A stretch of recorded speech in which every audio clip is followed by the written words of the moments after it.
Sveiki visi, nesmegi ir mylėtojai. Šiandien turime vasario 6 dieną. Darbai buvo atlikti vakar, vasario 5 dieną. Padarytas vakar buvo grįžinukas 11 metrų, Penglos upelio pakrantės. Ir vat, žmonės jau kaip aktyviai juda.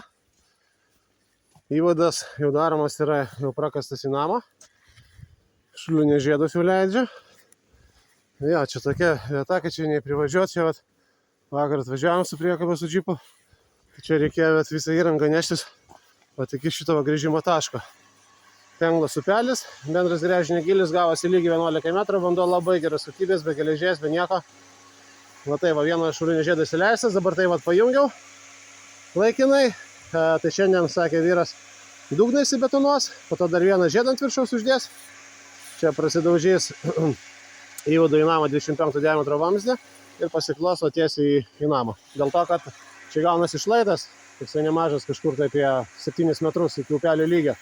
O vandens statinis lygis stovi 5 metre nuo žemės paviršiaus. Ir tarkim, jeigu jau užsakovai norėtų jau prie namo kažkur kieme gręžtis, čia jau gaunasi 3 geri metrai perkėtimas aukščio.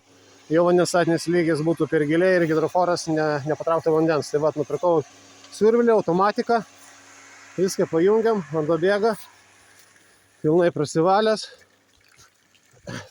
Debetas nėra didelis, 600 litrų į valandą, bet tokio kiekio pilnai užtenka. Svarbiausia, kad geras yra vanduo be geležies.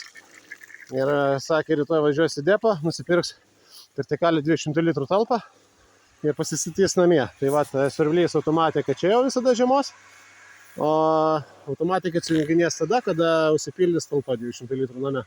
Dėl to, kad šeima didelė, sakė, 6 maži vaikai. Va, toks rezultatas. Vanduo geras. Labai buvo sudėtingas gręžinys vakar. Iki 3 metrų ėjo baisus akmenynas, po to prasidėjo smėliai. Ypatingai nuo 7 metro jie prasidėjo aktyvus iki 11 metrą. Va, ir tik tai iš 4 bandymą tą pačią gręžinio šaktą ir gręžimės su štangom. Po to kišom filtrą lygiai grečiai. Sukišė ant 9 metro, viską užtraukė, negalėjom sukišti. Ir štangas smėlis užspaudė. Laisvinom, po to filtro zoną pasižeidė, reikėjo filtrą įsitraukti. Nu, žodžiu, buvo daug niuansų. Dabar einam, parodysiu, šlaitas, einam, parodysiu šaltinį. Ir vat, kas svarbiausia, po 11 metrų prasidėjo vėl molis. Ir jeigu mes dabar tą apatinį vandensparą, tą molį po 11 metrų, kuris prasidėjo, būtume pramušę, tai tenai vat, smarkiai labai fontanuoja. Tai nueisim iki pačios, o čia vat yra buvusi sena sodyba, iš šlaito vidury yra va senas šulinys. Vat ne veltui čia jis buvo kastas šitoje vietoje. Va, vandens yra, bet čia tik tai 30 cm. Dėl to užsakovo jau įsikaitė mūsų. Ja, vakar net pas dienos prisiminė, ir žiauriai buvo sunkus grįžinys nuo pačių ryto iki pat sutemų. 11 metrų gremžiam, kol filtrą sukišom į 11 metrą. Nes nuo 9 iki 11 metrų buvo labai graži frakcija, stambi. Ir taip. Ir va taip atrodo, va, matot, vien geležys. Ir jeigu mes būtume molį pramušę giliau po 11 metrų, būtų, aišku, vandens kiekis daug didesnis, bet būtų vanduo su tragiška kokybė. Va, visi rudi akmenys. Ir va čia yra šaltinis. Va tai va jis mušusi. Va, matot. Va tai va atrodo upelis. Va čia dar kažkokia sena apleista sodyba. Va, sena kokia.